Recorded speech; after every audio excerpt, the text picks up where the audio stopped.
Hi everybody, hope you're doing marvelously well. Stick around because in this episode, we're going to mix bass on 7 completely different songs. 7 completely different songs. And we're going to feature hip-hop mixers, rock pop mixers, and a country mixer. And myself, so stick around.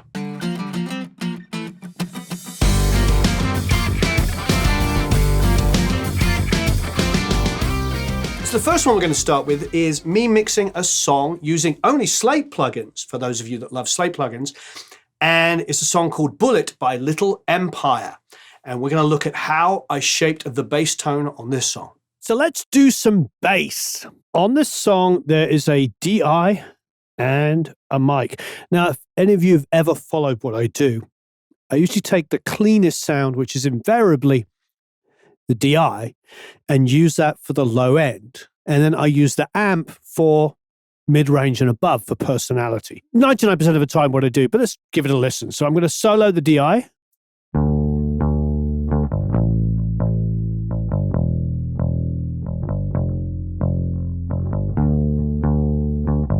Sounds pretty clean. Let's go to the amp.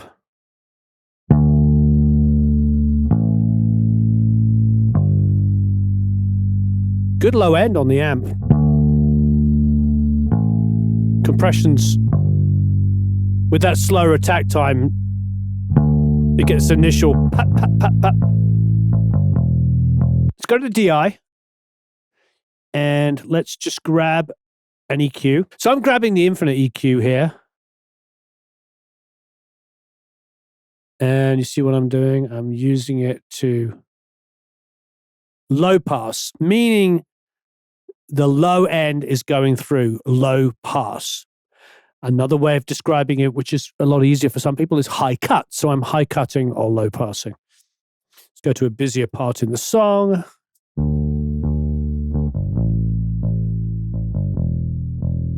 Here's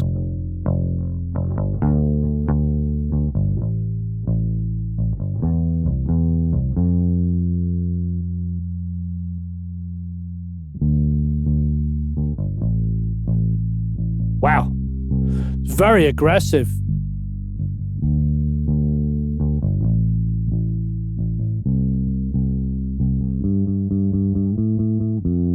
The low end's pretty even, actually.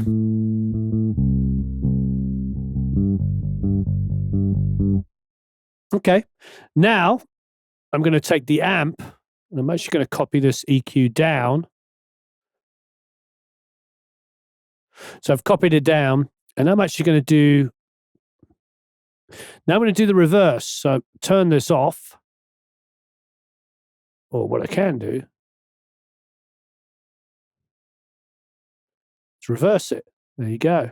So now it's actually reversed. Meaning now I am high passing, meaning the high end is going through or low cutting. So I'm in that similar area, about 200 here. But all of that's being removed. So if we listen to the amp only,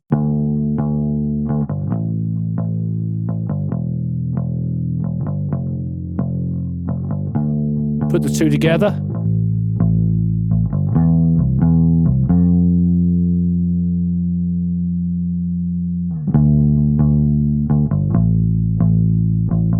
Now just for schnitz and sniggles, I'm going to turn them both off. Let's give it a listen.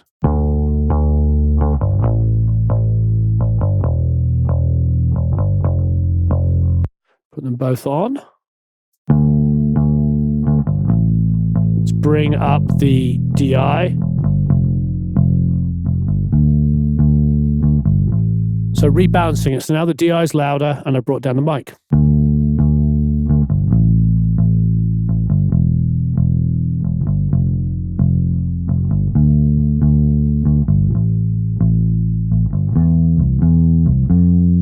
So now what we can do is we can EQ and compress.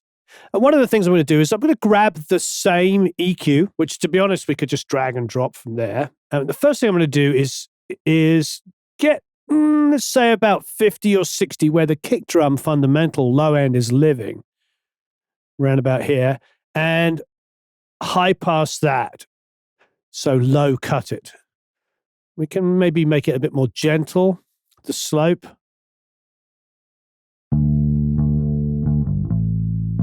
Now, do you remember on the kick drum, we were cutting that 80 to 100 area because we wanted the room for the bass to live. So now what I'm going to do is I'm going to grab, so we're going to start another EQ at about the 80 to 100 area.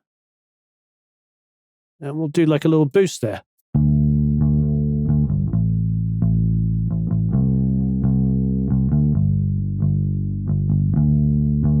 Let's bring the drums.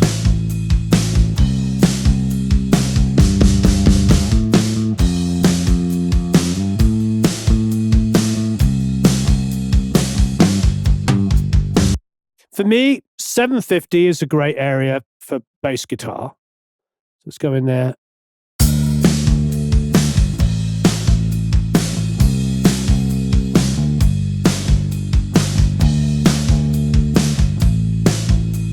Also, 3K.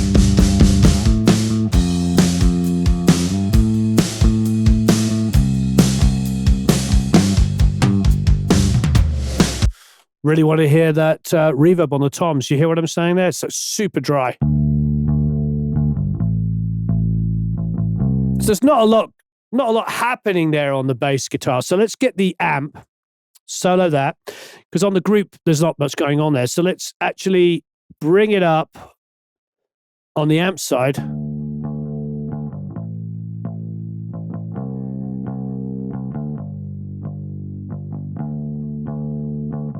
There's a little bit more for it to feed off of.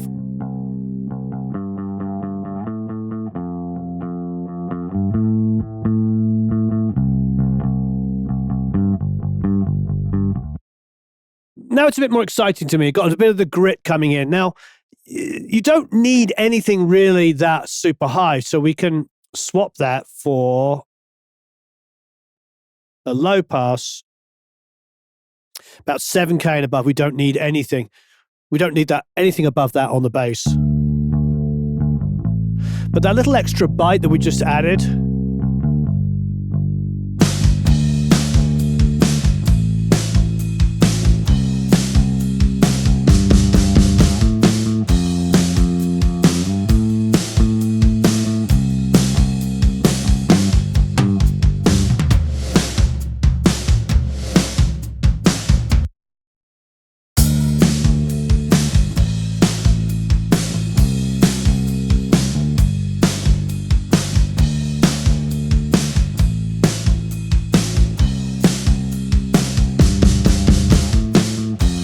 now, I like the bass tone at the moment. I could get grittier. I feel like we could take one of those elements, maybe the amp, duplicate it and put a ton of saturation on it.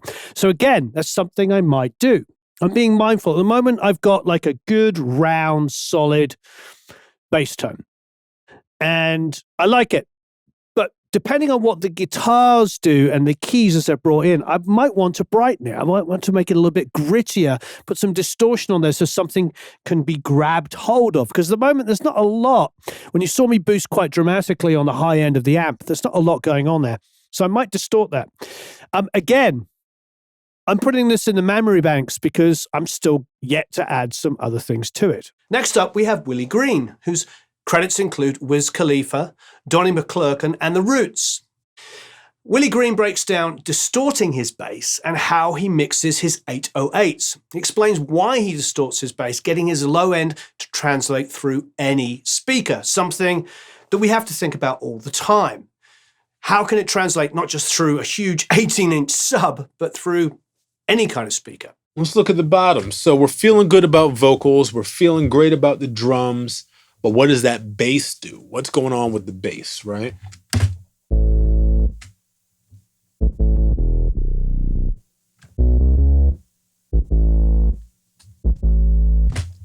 So it's probably a little bit more buzz than you thought you were going to hear on the bass. It sounds pretty smooth.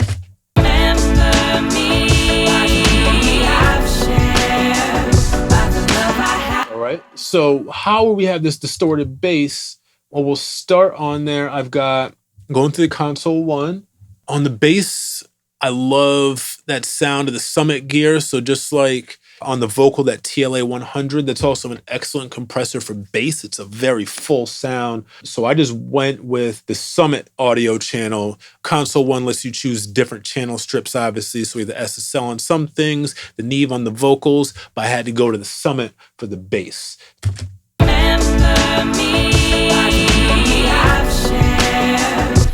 So here now you see we've got some heavy compression. And I'm squashing that down. I want my bass to stay just where I put it and live right. And just really live right there, right? And then we've got a little bit of drive going on here, 2.6, whatever that value is. But that's the push that I want because, yeah, I'm starting now to distort my bass a little bit. Now, I'm sure we've all learned, and more distortion, of course. We're back, and really hitting with the black box. Let's see what we're doing. Now, if we solo,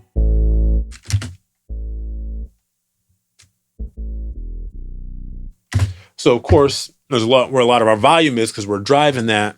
But why am I distorting this bass so crazy? Well, we live in a world of what we could call bass-challenged listening systems. And that's maybe people are listening on some kind of earbud situation, maybe just playing off their phone. Maybe you're watching this on a laptop right now and it's just coming out of the laptop speakers. And those low fundamental notes, those super bottom notes, the note that key that you're hitting, that's the fundamental. And that is often below the capabilities of some of these bass-challenged speaker systems. But if you saturate your bass, if you add some distortion to it, what that does is that it adds harmonics above that fundamental point. That fundamental is like if you had a sine wave and you just hit a low C on your keyboard and it's just that big low thing, like that's great. But if you put on a little speaker, that doesn't ring out. But when you add harmonics and distortion and saturation on top, it starts to add higher frequencies to that sound. And that's going to let the ear know, your ear is smarter than you think. And it's going to let your ear understand, okay, here are where the harmonics are. So I understand where the fundamental tone is. And it fills in that gap for you mentally. So in order to make sure that the mix and the low end is going to translate wherever I go, I'm adding in those upper harmonics while still keeping that big bottom down there. So whether you're in the studio with a subwoofer or wherever you might be like me, or if you're just walking down the block and you got your earbuds in and you really need to hear this song, it's going to bang for you wherever you go. So we've got that on the bass. And then similarly, we've got some stuff going on with the 808. So we're spicing that for sure. You can see here a lot of drive on my SSL channel. Nothing else really happening here. So that's all of that, right? And then we've got, I like this omnipressor. It's a cool but can be very heavy-handed compressor, and I like it on 808s because it just locks that thing right there. My attack time, 2.5 milliseconds, so just enough to let that initial punch come through, and then we're locking it in. Even that, I'm at a low compression ratio, 3.1, but that is going to lock that down. Watch this.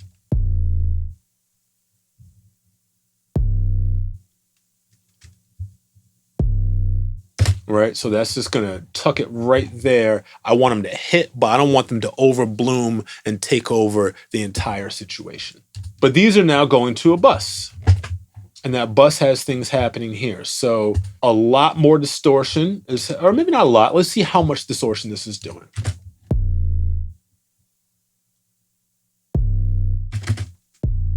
Okay, yeah. That's a lot of distortion. Again, that's putting that fuzz back on top. You're gonna hear those 808s hopefully wherever you're at. Okay, and then a little more compression here. In this arrangement, my 808s and my bass are trading off completing what is the bass line because I have my 808s hitting on these downbeats and I have it tuned so that's an A. That's the root of the song. But when I do a move in the bass, let's bring you down here to your friend bass track. What up? you can see how they're working together.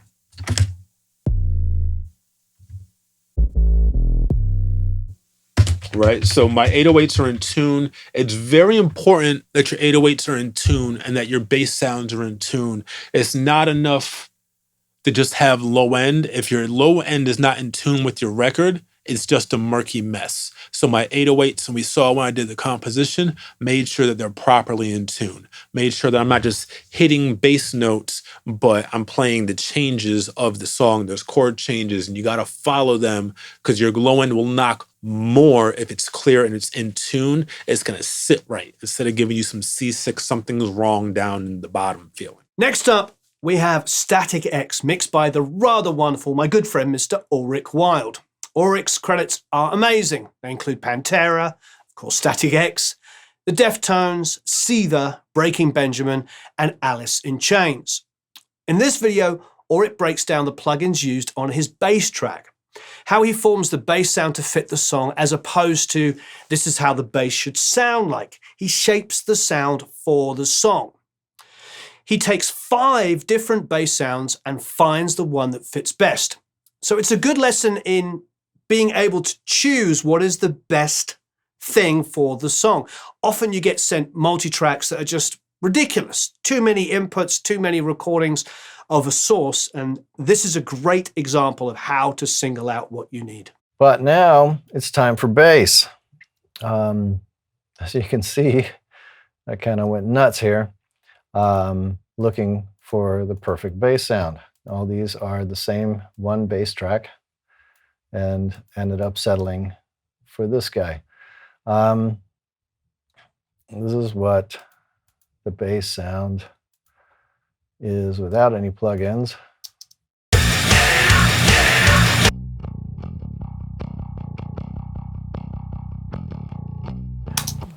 There's like so many times nowadays, I get a DI and I have to make something of it that fits into the song, and this is what we ended up with.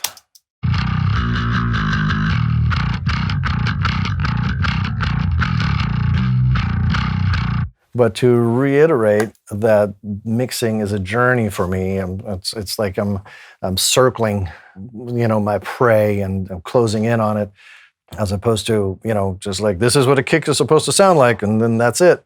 I tried all sorts of things and ended up with this. So what is this? Here we have the newfangled audio plugin called Punctuate.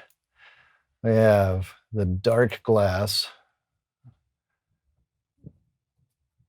Ultra. We have, of course, my SSL channel, the Logic compressor, and a limiter. Well, what do these things do? Obviously, this thing is important for our distortion and general bass sound. And the newfangled audio is kind of like a transient control kind of thing, and EQ and compression and limiting. So,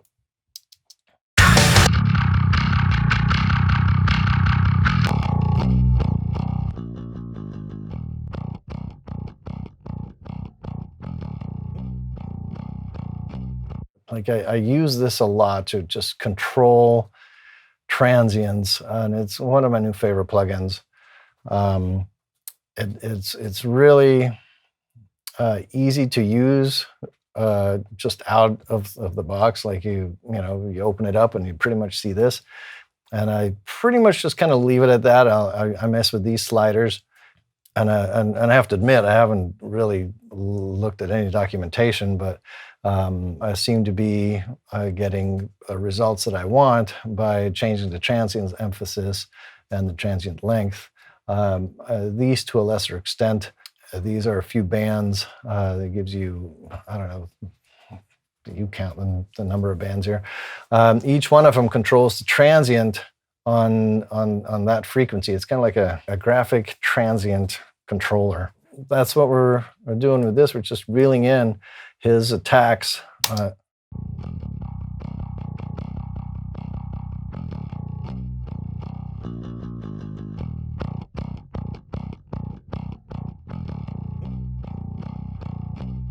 So it's not quite as, not quite as, it will make it more consistent, not quite as inconsistent. So this guy is our bass sound, if you will.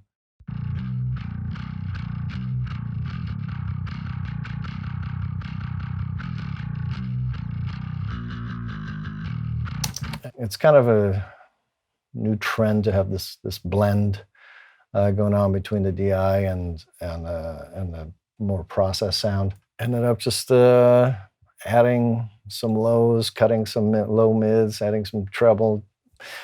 Just, you got to tweak the amp to fit your vision.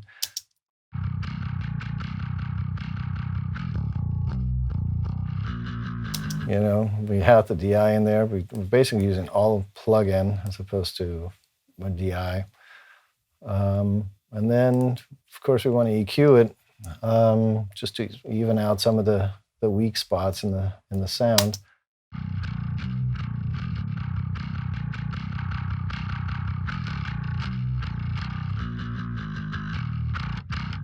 So basically, we wanted it to cut a little bit more than we were able to get out of the plug-in.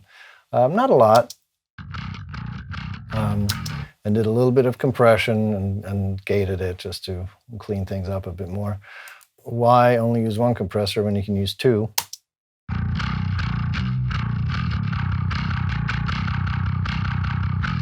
The idea, again, is this is not a lot of compression, really. The idea is we have it on an auto release and fairly quick attack. The idea is to just, reel things in, make things very consistent in the low end. That just pounds along with the kick, or the kick pounds along with this. With the limiter,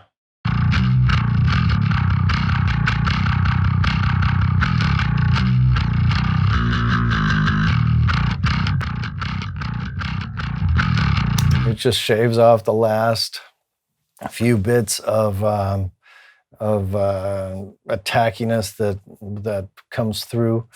And when you listen to the kick and to the bass together, or the drums, kick and snare and bass together.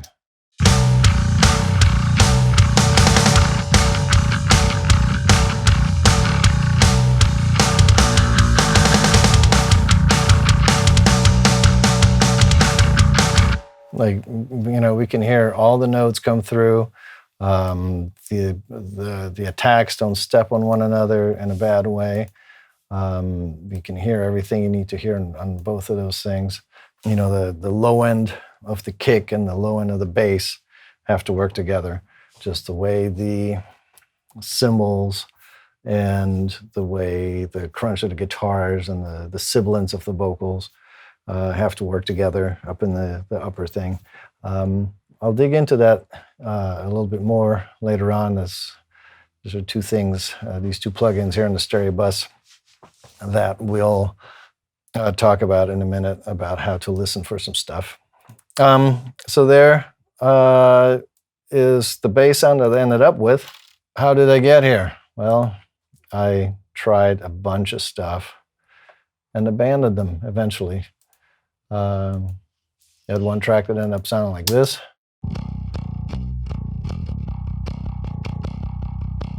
Let's see how this one's much choppier sounding. This one has the drum leveler in. I like the drum leveler a lot for the bass sometimes, because it'll help to reel in some of these attacks.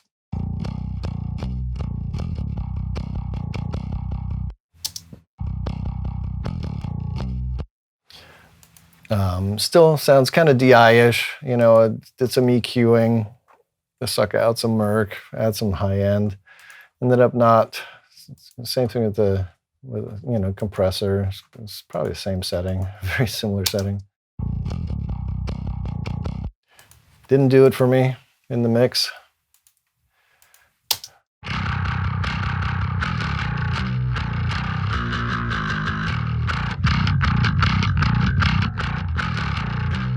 Quite confident that this track that I ended up with was derived from this one.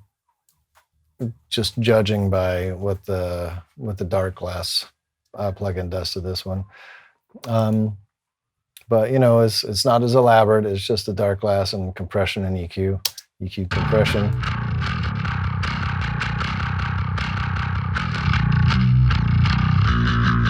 This one has less attack and or is more consistent with the attacks, and is just more, has girthier and more consistent, but still cuts through. And then what is this one here?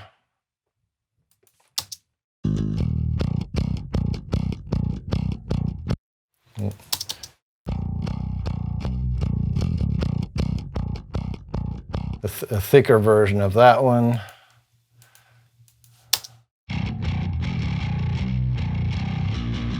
Different distortion plugin. Use the Helix on this one.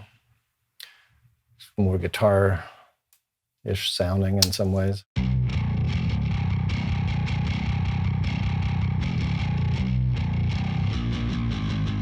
Again, EQ and compression that goes along with it.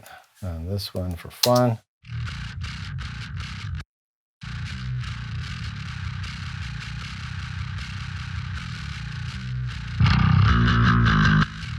Buzzier version of the dark glass. But you can see those were abandoned because they just didn't fit in. Were they bad? No, not necessarily. Would they have worked on some other mixes? Maybe. Maybe I did use them on different songs. But on this song, this is what we ended up with, and it seems to fit into the song quite well. Next up, our good friend, Mr. F. Reid Shippen, who, of course, his credits include pretty much everybody. Def Cab for Cutie, Eric Church, Cage the Elephant, Mark Broussard. I mean, the list is endless. And what Reid does in this video is he shows us his hybrid mixing style using plugins. He's got his SSL like I do, and he uses a bunch of outboard gear as well to craft the sound with plugins. This is really cool if you want to work on the idea of mixing out of the box, within the box, in a true hybrid fashion. On to bass.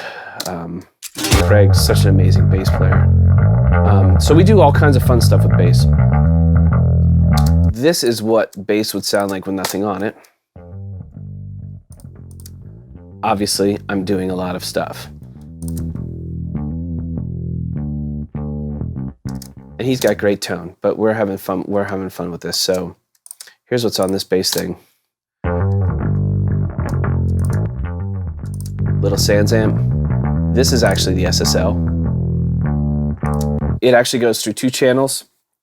This channel has an 1176 on it because I just love the way 1176 sounds on bass. This channel has an old UTC passive EQ, and it just adds some like crazy roundness and low end. That's that thing sitting over there, and it's going through the DBX 165 underneath it just for some makeup gain. And I don't think those knobs have ever moved unless somebody came into the studio and moved them. And you can see the 1176 on top is just taming the bass a little bit at 8:1, which is the bass ratio. I don't know why 8:1 always works on bass, but it does for me. So what else are we doing on bass? A little bit of vintage warmer, a little bit of this Aphex thing, like barely any, but it adds a little tiny bit of articulation. This is fun. This is crazy. So the soft tube plugins, the UAD plugins are killer, and every once in a while I just do something weird. So I just dimed 100 and 1.5K EQ and ran that into a little bit of compression to like calm it down. And then this was probably me messing around later with some stuff that I wanted to move around. And then we go down here and we hear the parallel. This bass parallel is an old RCA BA25. It lives over here in the rack. It's an old radio compressor. It just adds a really fun, like grindy sort of sound on the bass.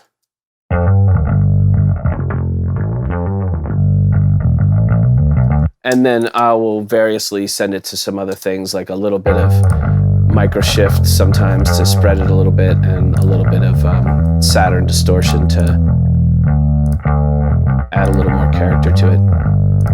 You can salt to taste with all of these things. FabFilter makes amazing plugins. You see them all over the place. So that's the entirety of the bass chain. So one of the things that I really love about using digital and analog together is that you can do things that you couldn't prior. So I can take some Sans Amp distortion, and add it to a bass sound, and then pound that into the SSL and give it EQ and give it compression in here, and the SSL is going to behave differently because the Sans Amp is pushing it. And then I can come back out, like we looked at with these other plugins, and throw in a little bit of distortion or a little bit of high end or a lot of EQ or whatever, and it's going to sound different than if I did that in the SSL, or if I did it before, or if I didn't have like the analog stage to kind of like push against, and then you can vary how all of your analog gear reacts by varying what you put into it and how hard or how soft you hit it, and then when you come out of it, you can keep manipulating it. It's great. Like I love it. I think that I found that for me, the digital stuff is kind of like a zoom in on all the best parts of analog. Like you can send something to an outboard 1176, and then after that, you can kind of take some of the low end off and turn some stuff up in some sections and do stuff that back in the day you wouldn't necessarily have the control, or the ability to do that with if you were just working on a console. So I really enjoy having that ability to just do the hybrid thing. When it works great.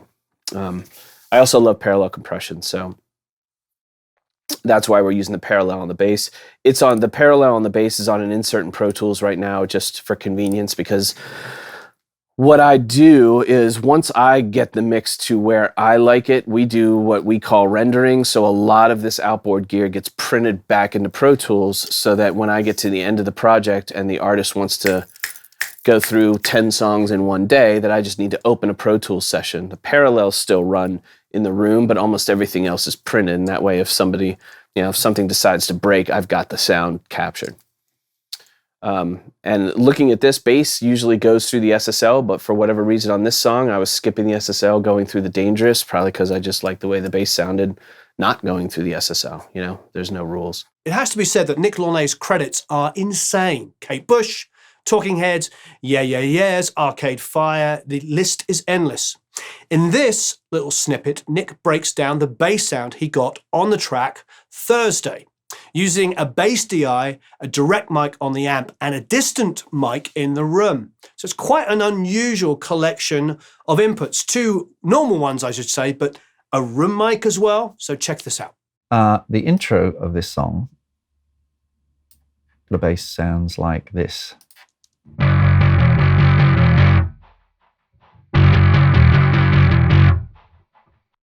And which is very growly, which is what we wanted on this song.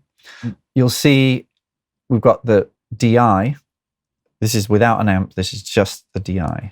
Sounds like this.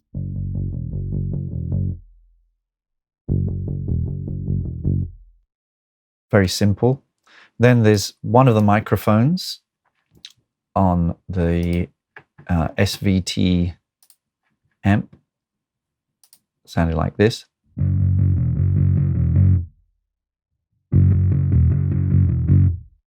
But then I thought I want it to be more distorted. So again, use my favorite distortion, this one.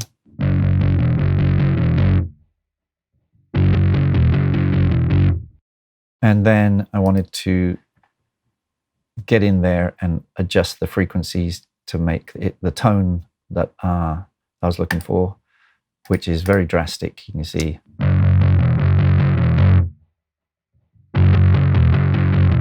So I'll play the first one without and the second one with.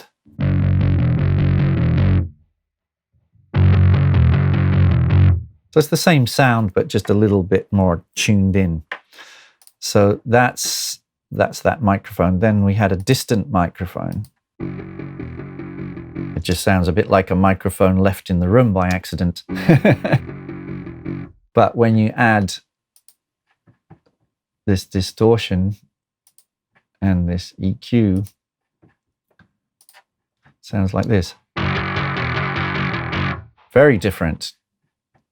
So let's switch this one back on. All together now. This is the DI and the two mics. So it just depends what you're after, but I find that having two different mics on each amp is really good because they have different tones and you can adjust them to get what you want. On this particular song, what we've done, which was Henry, the guitar player's idea, was to have it so that when it went to the verse, where there's only one guitar, it could have, the guitar could be on one speaker and the bass on the other, which is quite a radical idea, but it's like they used to do this in the 60s a lot before they had stereo, got really into stereo. Usually people put the bass guitar in the middle because it's all the low ends and you don't want the low end just to be on one speaker. But in this case, the guitar is quite growly as well. So what I've done is taken the same 3 channels and duplicated them. And you'll notice that these are all panned to the right, whereas these are panned in the middle. So it's the same sound. It's just going off there. I found it better to do it this way by duplicating, because if I was doing it by just automating the pans, I'd need to adjust the volume as well, because when it goes over to the side, it's actually quieter.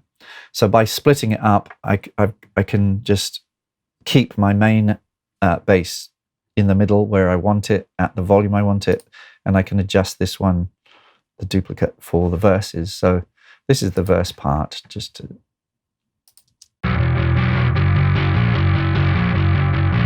It's basically the same sound, it's just panning over that side.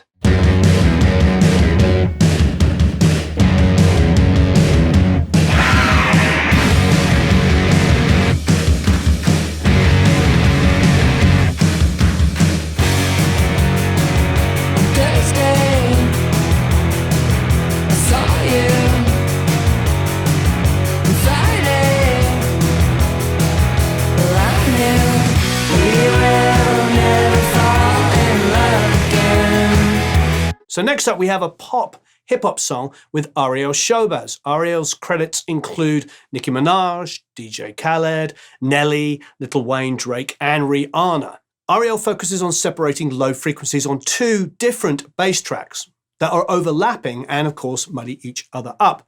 In doing so, he cleans the low end up, letting him push the master processing even more. Got all our drums mixed in. The first thing, you'll see I have everything kind of color coded, which makes it easy for printing stems and finding stuff.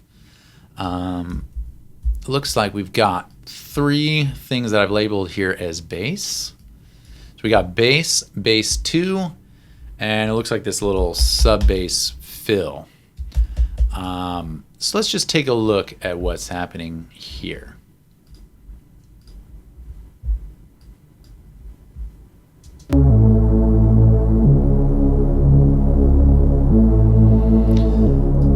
So it looks like I'm using a bit of a dynamic EQ, not off of a key input. I'm just using a dynamic EQ. I'm taking out some of the upper mids around 700, just a little bit. This one, yeah, it's only 3 dB that I'm taking out when those frequencies get too loud. And I think, oops, I did not mean to do that. I forget where it was, but we shall figure that out. And I was saying the reason I think I did some of this is because of we got 2 basses going on. So let's look at what's happening on this other bass.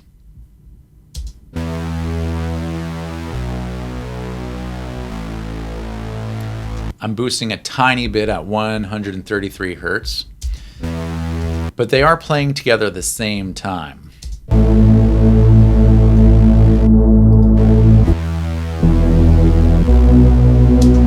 So for me, that raises a few concerns because there's going to be a lot of overlapping frequencies, and especially in the low end, I want to make sure it's clean so I can really push the master. So what I ended up doing is using the analyzer in Pro Q3 to look at bass 1, and then I'm overlaying bass number 2. And what's really cool about that is it'll actually show you what it thinks are problem areas that you should focus on. So let me show you what I mean. You'll notice as it's playing, this is the Pro Q3 on bass number 1. So it's going to play by itself, and then when the second bass starts playing, you'll see those frequencies overlapped, and then you'll start to see trouble areas. So let me show you what I'm talking about. Here you can see bass 1, and now in red you got bass 2. Now, what's really nifty about this is it's going to show you what it sees as trouble areas in red. So you can see there's one here. You got another thin band here and another thin band here. Now, it's really, really important that you're using your ears for this, because this machine is just using algorithms and basically giving you suggestions like, hey, these might be troublesome areas to take a look at. I went ahead and decided that, you know what, this lower one was enough of a trouble area that's where I ended up putting this dynamic EQ. Somewhere probably right in the middle of all that stuff. And then I use a dynamic EQ to bring it down, about 3 dB.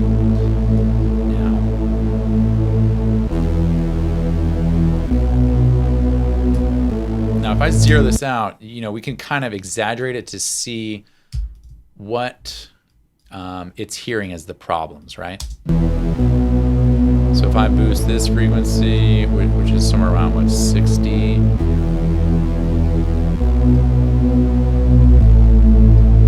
and I boost the same one here,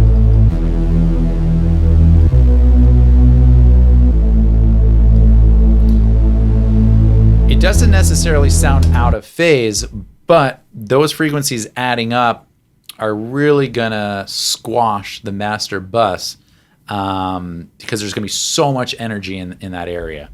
So again, what I'm gonna do is use a dynamic EQ to make sure that it doesn't get too loud when the frequencies are overlapping. So again, I'm just I think for the most part it's right around here, and then I'm bringing it down about 3 dB.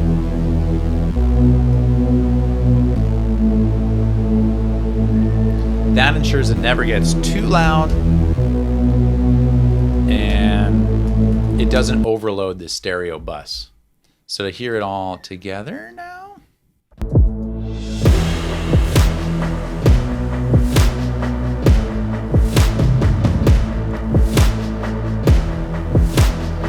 Now, if I get rid of these EQs, you'll hear that the bass will get a little louder and it'll be less controlled.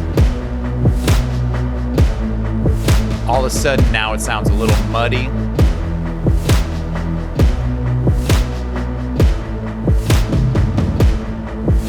So that right there really cleans it up. I hope you're enjoying these. This is a lot of fun to do 7 different ways of mixing using different techniques.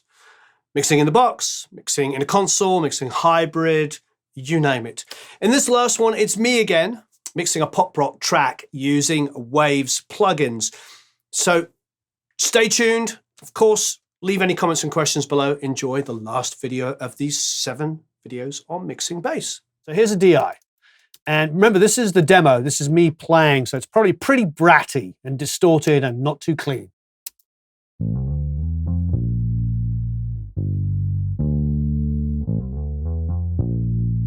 I'll just go to the mic.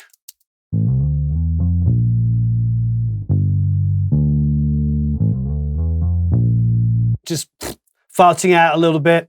Again, not a perfect sound, but remember, this is the demo bass. Take that bass DI now, and I get just a 2-band, because you'll see what I'm about to do.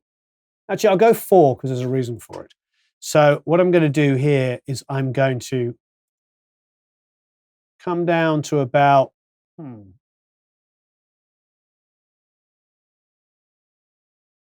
200. and come up to about, let's say 50. And now this is just the DI, it's just the low end.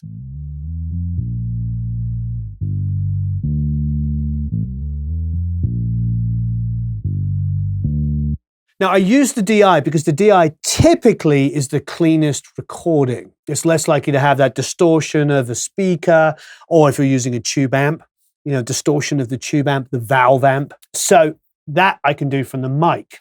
So now if I go to the mic, I can grab an EQ, something similar, and do the opposite, which basically means I'll go in there and go up to about 200.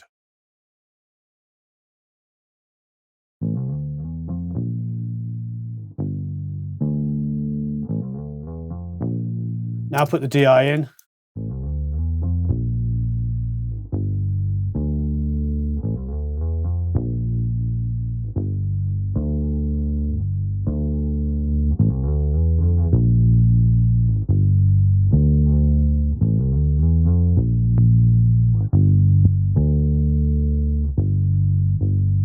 So a rebalance works now. So I have to turn up the bass DI because it's quite considerably quieter. Just to get that low end, bring down the bass amp. I can hear that squelchy sound. Will I be able to hear it with the drums? Probably not. But I can do a couple of fun things. First of all, I can apply some compression on both of those elements. So here's the R comp.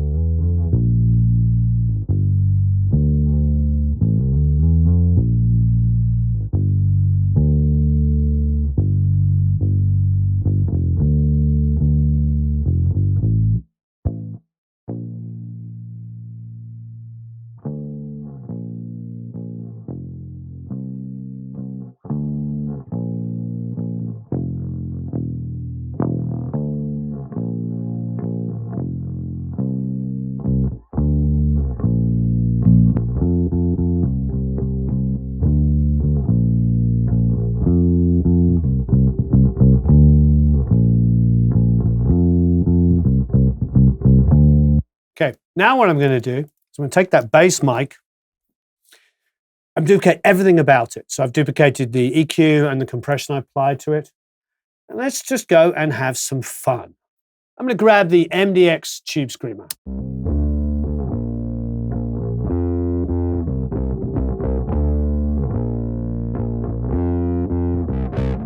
Yeah.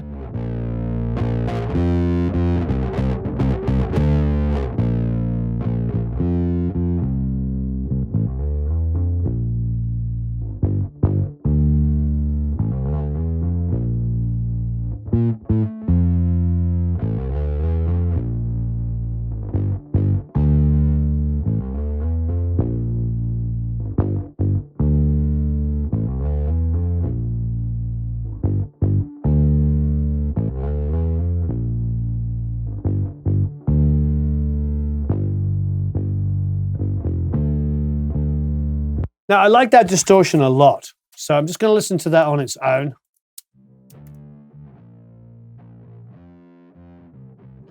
So it's all high mids, it's all distorted. Okay, this is what I'm going to do. I have no problems with trying things and then abandoning ideas. And I want to hear it without any EQ or compression on those first two elements, and those first two being rebalanced. So here's just the bass DI with the distortion. Now the amp.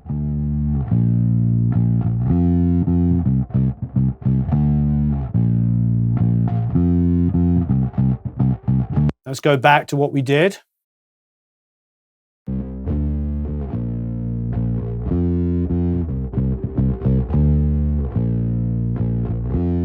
Take it off again. I'm comparing.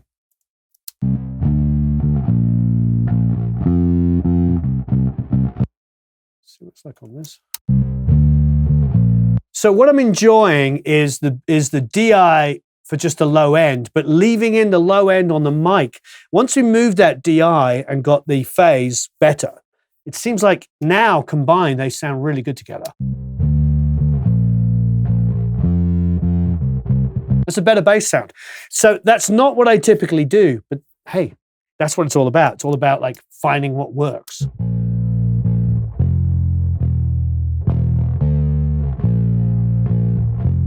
Now I'm going to bustle those three elements together in a second, but let's have a listen to all of the drum elements.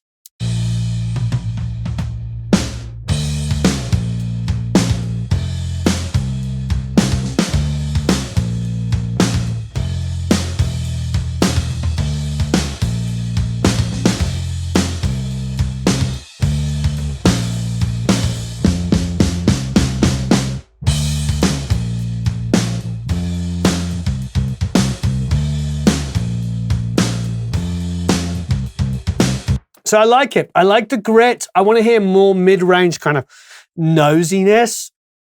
So what I'm probably going to do is open up the bass mic here.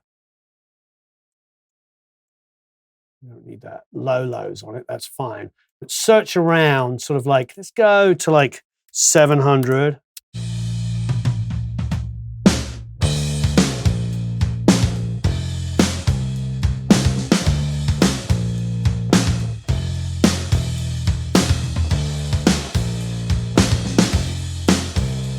This is where not working in solo is really helping. So now I'm blending the bass to sound good with my drums, but it might not sound good soloed.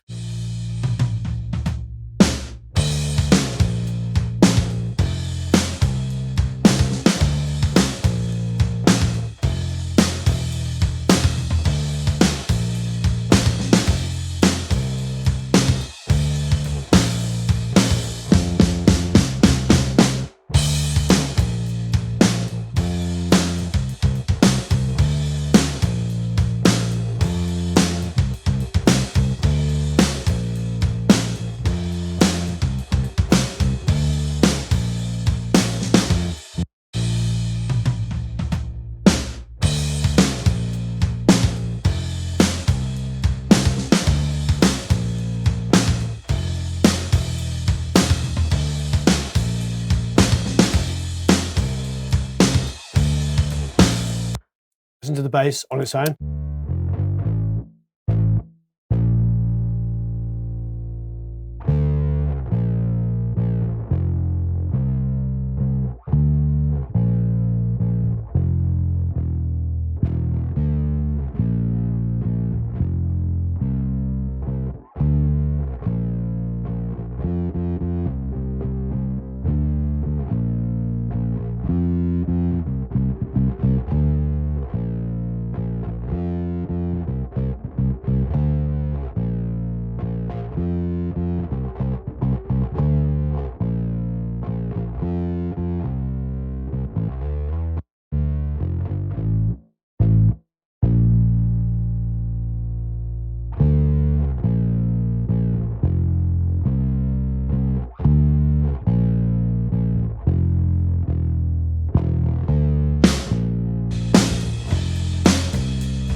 Okay, so what I've discovered there is like something that works for me, the blend of those three elements of the bass. I'm never like, I don't believe in absolutes. It's like that might not be the final sound, but it's getting somewhere that I like. So now what I'm going to do is just output all three of those elements to one mono bass sub and bring that in bus 2. And believe it or not, I'm going to grab You guessed it, a global EQ. I'm going to shape this a little bit. I like to use our good friend the R bass, but before I go into that, I am going to control it a little bit. So we're going to go into an REQ, come down out of the way of the kick at about 60. Now grab the R bass because it's freaking awesome.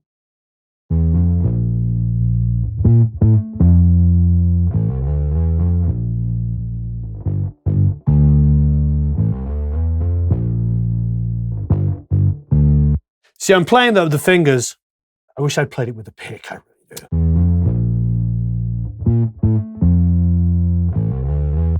Grab this REQ, put it afterwards.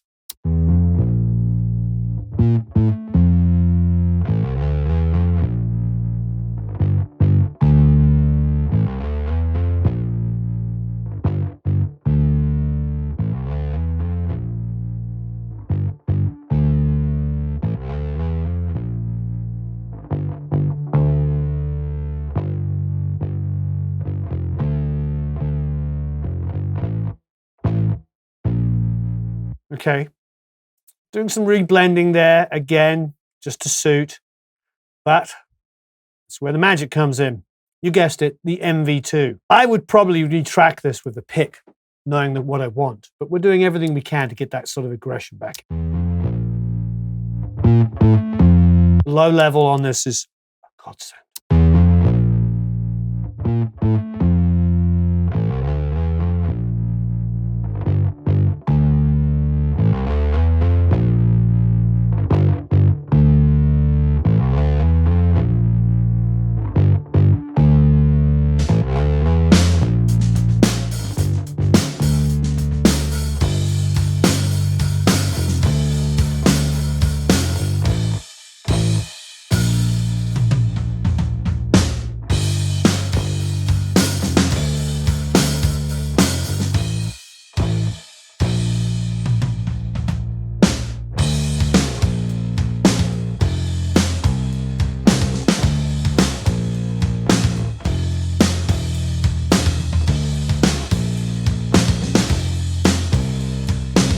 Now, if you're a bass player, you're probably cursing my name at the moment because it's ugly. It's an ugly, ugly tone. But I've been doing this a long time, and that ugly, ugly tone is good for me because I know it's going to glue together with these guitars. And if I wanted pretty, I would just...